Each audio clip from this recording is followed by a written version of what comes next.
What's going on, everyone? Welcome to another episode of the Brave and Faithful podcast. I'm your host, Raiden Denicio. Today, I have a former Army bomb squad leader. He is also RBLP, Resilience Building Leadership Professional Trainer, and father of five. Father of five, guys. I have none other than Luke Freshwater. What's going on, Luke? Hey, what's going on? Thanks for having me on. I appreciate it. Well, thanks for taking the time, man. We just a background to let our audience know, we met through the RBLP program. You were training me to get certified. Can you just explain, well, before we go into that though, let's explain to us your service, your time in the Army. I mentioned you were an EOD bomb squad leader. How long did you serve for, and how was that experience for you?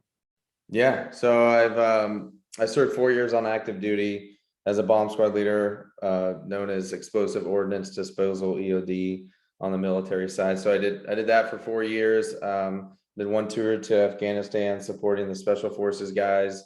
And then after 4 years, decided I was going to get out, and I entered the civilian world. But I stayed in the reserves for basically since then. So I've been in total for a little over 10 years, service wise. But yeah, the majority of kind of my time spent on active duty was all in the EOD field. Super passionate, great, awesome people, learned a ton.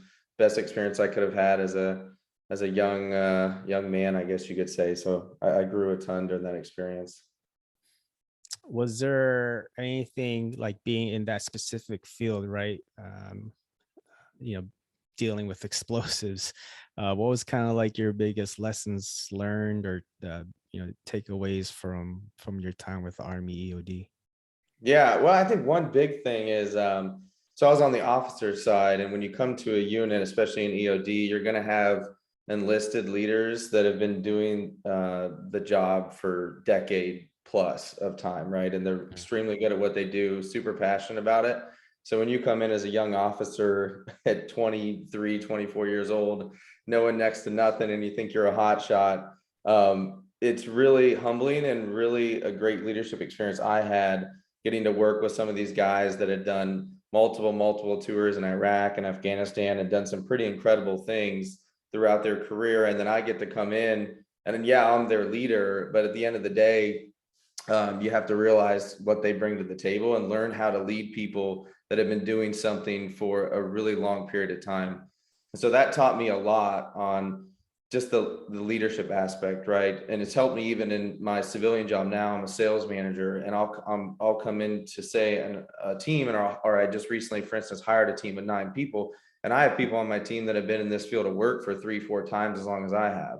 And so I've been able to translate those same skills that I did as a bomb squad leader, where I was leading people that have been, bomb squad leaders for technicians for, 10, 15 years. And so it's the same thing even on the civilian side. You can translate that skill over. And it taught me a lot how to work with people, how to lead people. And a lot of anyone who's listening to this, who's been in the military before, knows, the officers that I'm talking about that try to come in and tell everybody what to do, right? And everyone gets mad at them, and they're typically seen as poor leaders, and no one listens to what they say, and etc. So that taught me a lot, and I still use that experience today. I mean, that's one big thing of a lot of other things that I learned during my time in the service, for sure.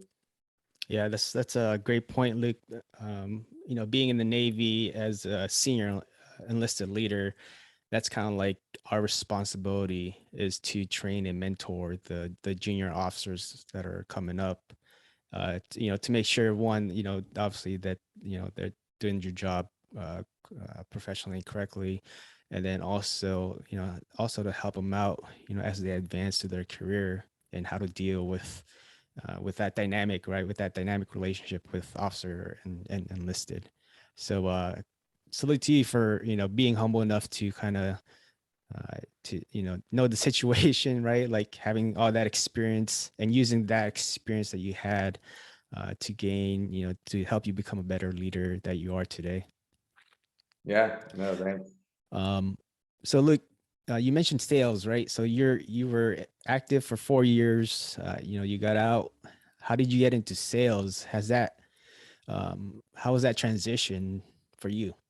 Yeah, so I work in pharmaceutical sales, and I've been in the urology space basically since I left active duty. So I specifically sell an overactive bladder medication. So I joke that my slogan is "From bombs to bladders," and a lot of the a lot of the doctors that I work with get a kick out of that one. Nice. But no, I just decided I wanted to do something much different and go kind of into the private sector of corporate America, and found myself in sales. Didn't specifically pursue that. It's just without getting into too much detail, the opportunity opened up. I actually went through one of the recruiting firms that help officers that are exiting active duty, and they put you in front of tons of different corporate companies, and ultimately ended up in pharmaceutical sales. And I've been promoted 4 or 5 times since I first entered as a sales rep, and then made my way into kind of the management side where I'm at now. But the transition, I mean, like most, the first couple of years was challenging for me. As and I've talked to most people, it seems to be the same. I mean, when you go from leading, bomb squad teams in Afghanistan with the cool guys, special forces, right, doing all that fun stuff, and then you exit the military and you're a random lowly sales rep bringing coffee to a sales office and getting told that you're not welcome there, right? And so you take a big dose of humble pie, and you kind of lose a little bit of your sense of purpose for a while. At least I know I did. It took me a little bit to kind of recalibrate in the first couple of years, but I think that it really it's important for people to know we all have these certain impressions, I think, when we leave active duty. And it just takes a minute sometimes to calibrate on where you're at, and kind of understand where you want to go. And I know for me, that's what I had to do. And I think some people get there faster than others. But I think you find things that help you along the way, find good mentors. I got into woodworking during that time. You find some things to help yourself out. But yeah, it's not easy. I think anybody that tells you just leaving active duty after doing some pretty intense stuff like that, Yeah. it's never going to be easy. Well, I mean, like you said, right, going from bombs to bladder, it's like a whole different environment, you know. Um, and then I think the word that you used there was like recalibrating, right? Like, I think that's important. Is like you're going into a whole different battlefield, sort of say, right? And it's one that you've never been in for 20 plus years, if you're, a career military. So it's important to kind of just, you know, like you said, recalibrate and kind of just know that it'll take its time. It'll run its course, and then eventually, hopefully you'll get back up on your feet and move forward onto your next mission. So, Yeah. um, Luke, so mentioned that you were in sales. How long were you doing that before you were involved with RBLP?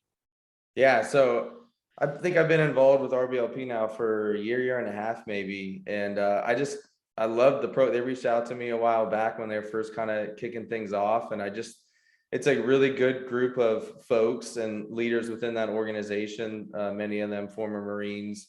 And I love what they stand for. I love the experience that they've had, and they really turned it into a certification that really resounds with me. Resilience is something that's super important from many aspects, as both former military, but also as a father of five, like you mentioned, and a husband, and all these other things in life. I think that we often lack Yeah. resilience in many areas, whether you're talking about work or families and things like that. So it really resonated with me, and getting the opportunity to partner with them and just do it kind of on the side in the evenings with folks, because I get to meet people like yourself, right? When I get to do these certifications, people all across the country, and I get to talk about something that I'm passionate about, impact other people on really how to build resilient individuals, build resilient teams, and connect with other people that are passionate about the same thing. So I've enjoyed doing that, and watching people get certified and go off and do great things in their career. Many of those folks are people transitioning from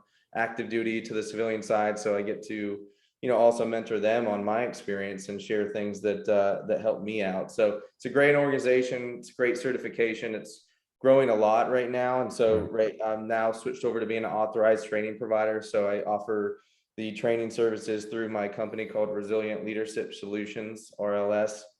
And so I've kind of enjoyed doing that, and it's been great. We'll see what happens, over time with it. But right now, it's just great connecting with folks and making a positive impact on their life and helping them out, because I know it helped me out. Yeah. So, can you explain to our audience a little bit about the authorized training partner? Because for me, I recently applied to become one, and was accepted. And for those that don't know, can you just explain that process for them? Yeah, sure. So when RBLP first started off, they were smaller, and they would just kind of have instructors that would work for them, kind of just part-time, leading the training. But as they grow, and the same thing happened for those of you that know the PMP certification, there's a lot of organizations that go to bases across the US and do PMP training. It's similar to that. It's just PMP's been around for multiple decades now at this point, and they have PMI organization. So now that RBLP kind of got big enough to where they didn't really want to or necessarily can do the training portion, they want to focus on the exam side and the other things. So they need authorized training providers like myself that are passionate about it, that can provide the training before you go take the exam. And so at this point now, we're the ATPs, authorized training providers, are affiliated with RBLP, but we're completely separate. So we just support the training for them. And in order to be an ATP, you've got to earn the RBLP-T, Resilience Building Leadership Professional Trainer certification. And then you can apply to them to be an authorized training provider. Once they approve you to do that, you've got to set up an LLC or some sort of business structure. And then you can now be a certified ATP to provide the training. And then people would go take the exams through them. So anyone that's interested in certifications or passionate about resilience in general and building resilient teams and individuals, I definitely recommend checking it out. It's a great organization. I've really enjoyed it. And for those interested, even on the ATP side, they can feel free to go on the website and learn a lot more about it. It's been a great experience so far. Yeah, definitely. Look, I'm super excited. Like I said, we just got approved for it.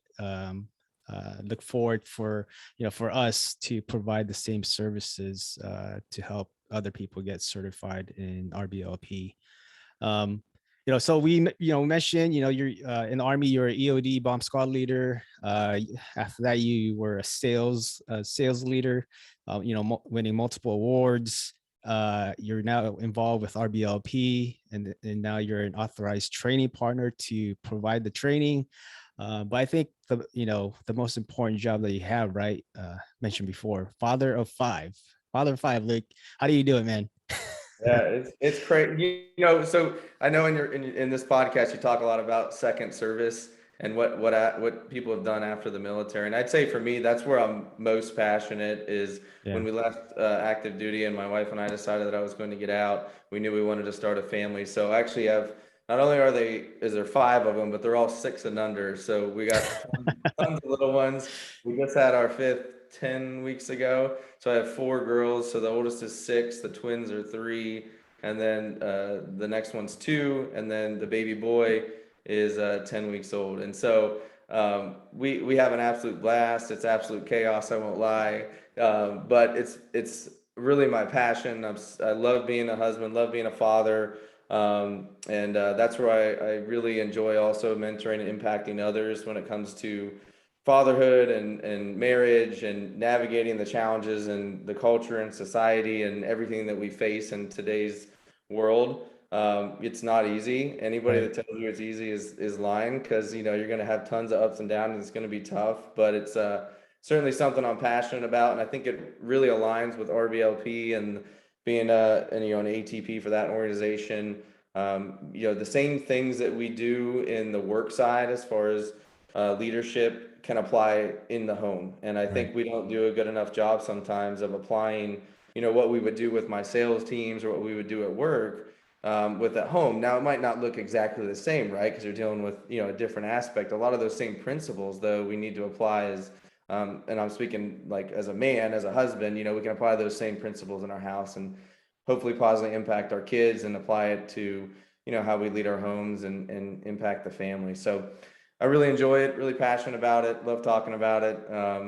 because I think every day it's a challenge, right? It's like you wake up and there's no end to it, right? You're always going to be a father, um, Yeah. and you want to raise great kids that go on and do great things, and so that's it's challenging. It's not easy.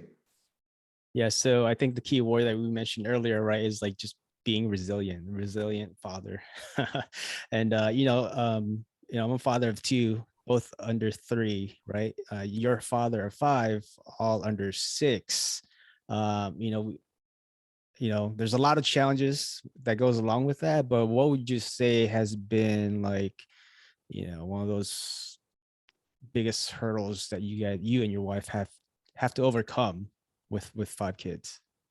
Yeah, I think that one of the biggest things you have to do is be selfless, right? We constantly have to battle with wanting to do selfishly what we want to do versus what's better for the other person. And Mm. so I think that's what helps my wife and I the most. Whenever I'm being sacrificial in nature, right, and doing something because I know it benefits her or the kids, and then vice versa, when she's doing things that are the same that benefit either me or the kids, that is uh, that it goes a long way and it makes a huge impact. And it's you have to remind yourself every day because naturally we want to do what feels good or chill, right, or relax, or we don't want to deal with it. So you Yeah. have to remind yourself that all the time. And I think the big component of that is my wife and I are something that's really important for us is the marriage comes first. So I'm a big believer, and a lot of times I think we start putting our kids in front of the marriage, and in order to impact our kids, we have to show them, right, the love that we have for each other, and we put our marriage in front of the kids and our relationship in front of them. I'm not saying we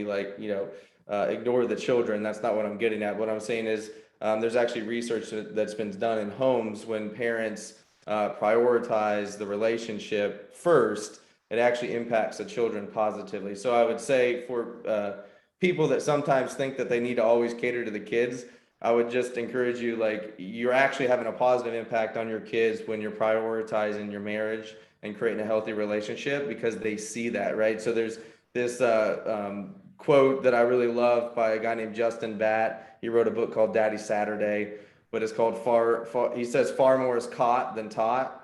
And I Mm. think that's really important because what it's getting at is that our kids catch what we do. They don't always catch what we say, right? You can teach your kids or say all kinds of things that you want them to do, but they're watching you. So if you want them to be physically fit or exercise, I want to be out there and showing them, hey, dad's out there working out, right? If I want them to have strong morals and principles and values, well, then I better be showing them what that looks like, not just telling them. And I think that I constantly remind myself and my wife and I that if we want to impact our kids, they better see us doing it, not just hear us saying it to them.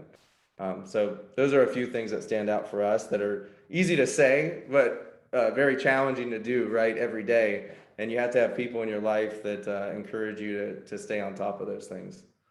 Yes, I mean, those are great points, Luke. I mean, like, from what I'm hearing, being a selfless leader and a father, and also just leading by example, right? As the man of the house, like you mentioned, not just talking about it, but actually showing, because you want to show that you and your wife are, you know, collaborative and working together, right?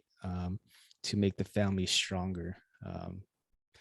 Yeah, I love that quote. You said far more is caught than taught, and that Yep. was from the book Daddy Saturday. Yeah, yeah. His book's called Okay, Daddy Saturday. Yeah, Justin Back. awesome, Great, man. great guy. He's made. I think that's the thing I'd add is find mentors, digital mentors, maybe not even people but people that can impact your life. He's a perfect example of someone that I've followed over the years and even create a relationship with that has really helped me become a better father and a better husband. So it's important to find those people out there that can impact your life in a positive way. But be careful who you're following, right? You want to make sure that Yeah, they're aligned with what you want to do in your values. definitely, definitely. So Luke, speaking of fatherhood, we were talking offline. Another project that you're kind of working on with a fellow father is books, right? Publishing books. Tell us a little bit about Kingdom Books. What is this, and what do you guys plan on doing in 2022? Yeah, I'm super excited about this next year. So my friend Nate Davenport and I, we played baseball together. He's a father as well. We've always talked about doing a kids book, and we finally decided to put something together. And we're excited to be launching one in 2022. So we established Kingdom Books, and really we created our mission is to impact the lives of 1 million children by equipping parents with positive, encouraging, and truth-filled books. And as him and I were talking about raising kids and being a dad and a parent in today's world, it's not easy. It's funny, like when I talk to my parents, they joke like, "Hey, I'm kind of glad I don't have to be a parent and right now with everything going on." And I think it's important that dads and moms really stand up and create ways that we can influence kids in a positive way, right? With a Yeah. truth-filled message that's going to lead them in the right direction from a morals and value standpoint. And so, one way I love writing, and my fellow father friend Nate loves too. So we thought, you know what, let's make a book together on something that we're passionate about. And we have a New York Times best-selling illustrator that we partner with that's going to be doing the illustrations. We're working on locking in a publishing company right now, and we're excited to get that completed. We got the first draft of the cover back recently. Super cool. It's incredible artwork. I think it's going to be an exciting book. I think people are really going to enjoy it. We hope to have more books come out in the future after we launch this one. So that's a little bit about it. I think it'll be a lot of fun, and we're excited to, if anything, have a book to read to my children where I can take that and impact their lives. Yeah, that's awesome, man. I think that's kind of like one of my goals too here, before I leave here is write a book, like a children's book for one for my kids to read, and kind of just be like, hell yeah, that's my dad did that. Yeah. It's kind of I like a think, legacy thing. yeah, I would encourage everyone. So, during the quarantine, actually, when everything was kind of shut down and we were just stuck inside, I took the time I had always wanted to write down my story in the military. Yeah. My grandfather, both grandfathers served during World War II time frame, and great uncle, right, and have different family members. And a lot of that generation didn't talk a lot about different things. I think we hear a lot about that. And fortunately, we've gotten a lot of stories out over the years. They had just have some incredible experiences. So I just think it's important that we get that story out. Everyone has a story. And I wanted my kids to know that. So I just took time, and I put it on, I'd wake up early in the mornings, and it was kind of therapeutic, right? And I wrote down my stories in a principle type of way, right? And I would take a principle and then talk about the military aspect, and then talk about the civilian side or fatherhood side or work side and how it applies. And, I don't know if I'm ever going to actually do anything with it other than leave it for my kids. But I think it's important, and I hope someday when they're older and, even I'm gone, that they can have something then, right, to reference Yeah. of dad's stories. And you don't have to have done anything crazy, like you don't have to have been in the bomb squad to have some really incredible stories that you can share of what you learned during your time in service. Even whether you're deployed or not, you've experienced things that your kids, I'm sure, would love to know about what you did. So I would encourage anyone, even if you're not much of a writer, it's okay, put those stories down and save it someplace, share it with your wife or your husband and your kids, and let them kind of see that side of you. And it's therapeutic and it's helpful. It really is. Yeah, and talking more about like creating and writing your own book, right? Luke, what's one advice or one actionable step that you can provide our listeners or viewers if they want to eventually write a book and publish a book?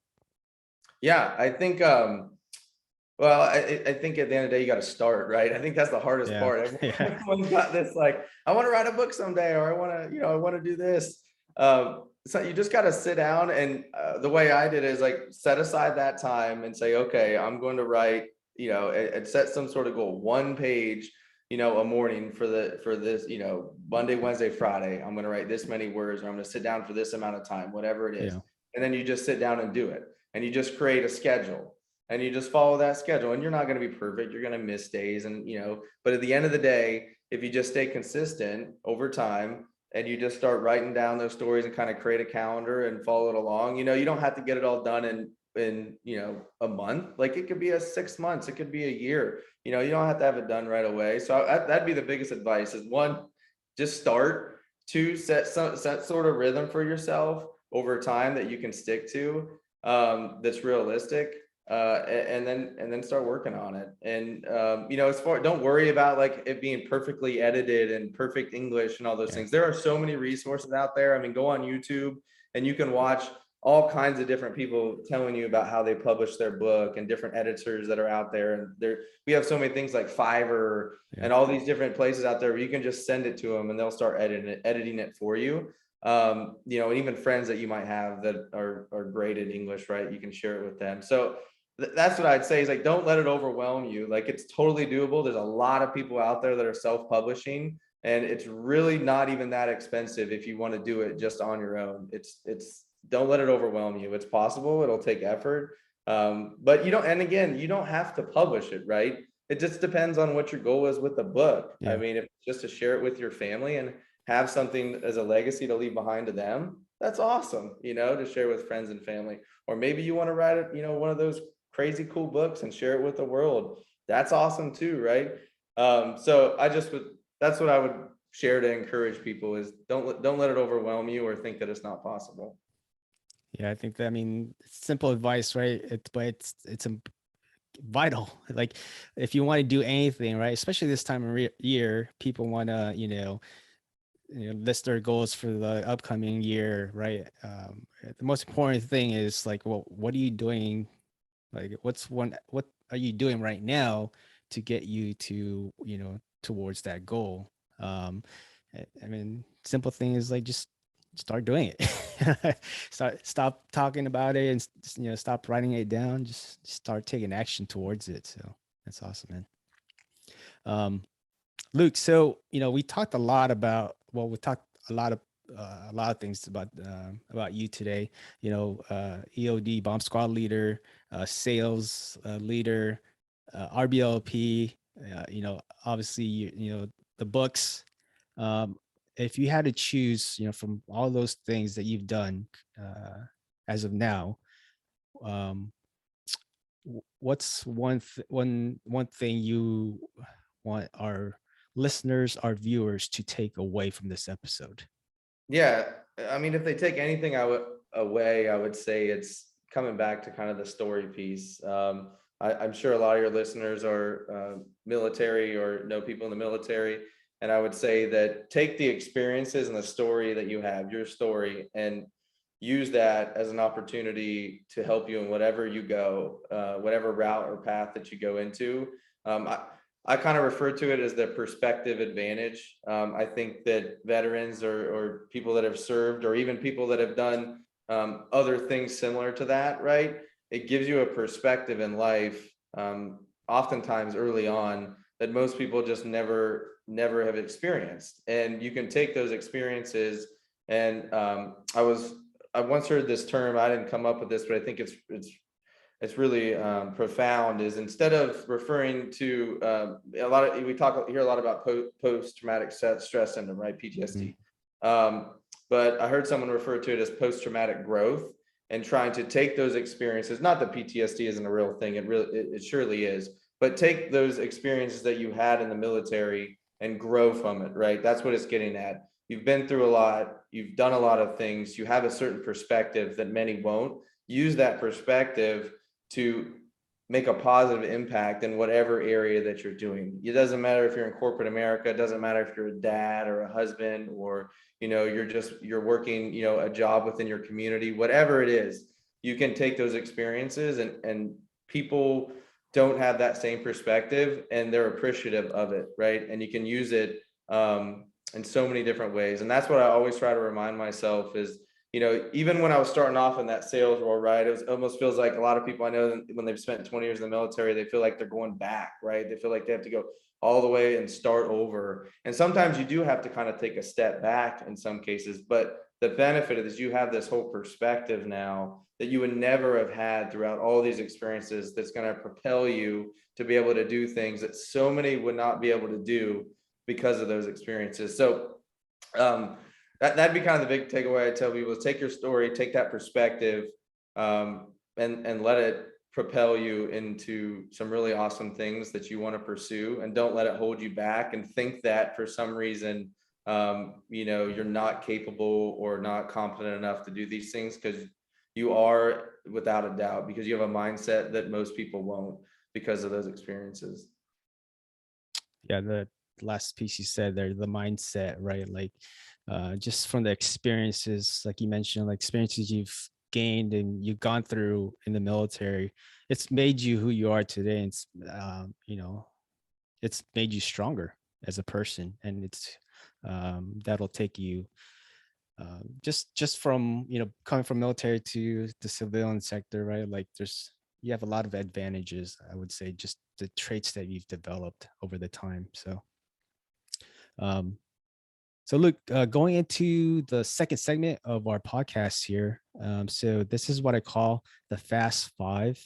So these are the same 5 questions I ask all my guests. Are you ready, Luke? All right, man. First question: what's one hobby you enjoy?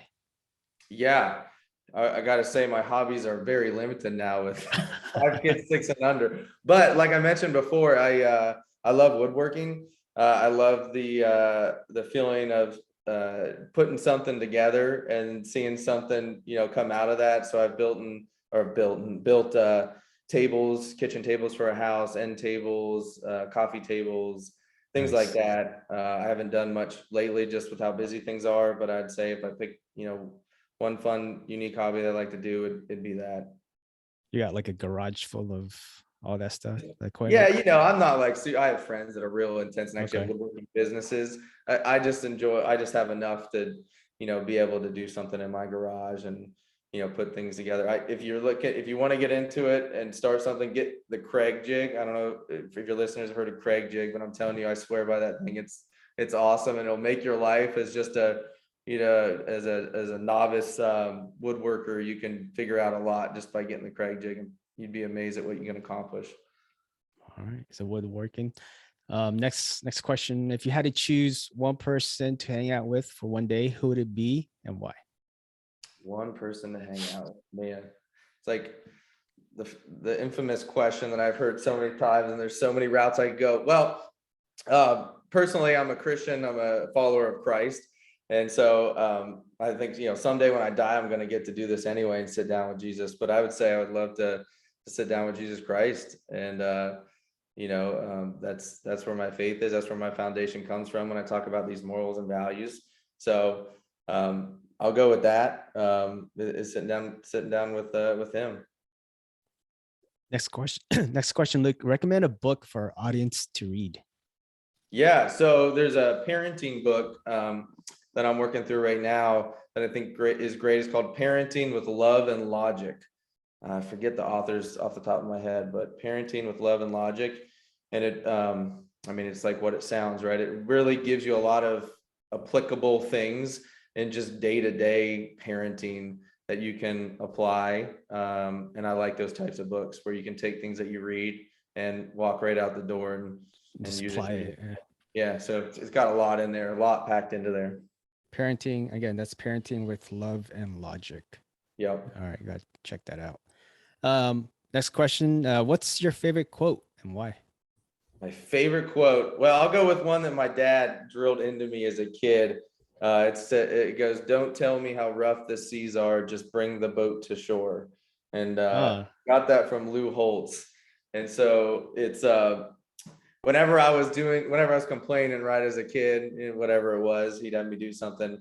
He'd always, yell out, "Don't tell me how rough the seas are, just bring the boat to shore," right? It's basically saying, don't complain, get the job done. And I think a lot of times we even now as adults, we need to hear that. Yeah, Right? We always want to definitely. complain.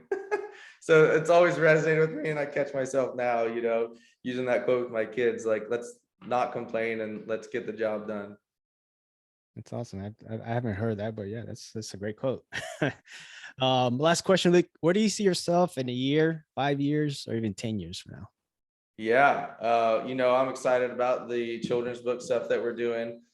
So I'd like to continue in my sales career and the leadership side of what I do now, but also pursue ways to impact people and fathers and parents out there through doing the RBLP authorized training partner portion, but also doing the children's book side of things, and really continue to encourage and build up resilient families and individuals and fathers out there. And so there's, a lot of fun things that I have planned in the next 5 to 10 years that I hope can have come together. But I think you set the vision and then you create the strategy right and do day-to-day things that hopefully propel you there. But like I said before, I believe that, it's God's timing and not my timing. So I come up with a lot of great ideas and plans and visions, and I'll work my butt off towards them. But at the end of the day, it's his timing and his plan, and I'll adjust where I need to. But it's going to be an exciting year ahead, man. I'm really looking forward to it. All in God's time, Luke. All in God's time. Luke, appreciate you again for coming on and sharing a little bit about your story. From all the things that you've been doing since leaving the Army, and especially as a father, and what you're doing, with the book coming out in 2022. Best of luck to you and your partner with that. One final thing, where can they follow you, or where can they support you in your ventures? Yeah, sure. You can find me on Instagram at the Luke Freshwater. You can also find kingdombooks.us on Instagram and Facebook. Would love for you guys to follow us and support us, and be on the lookout for the book that they'll be launching later in 2022. Awesome, man. Can't wait for that to come out. I'll make sure to grab a copy. And again, thank you for all that you do, Luke. And hopefully I'll talk to you soon, brother. Hey, thanks for having me on. I appreciate it. Awesome.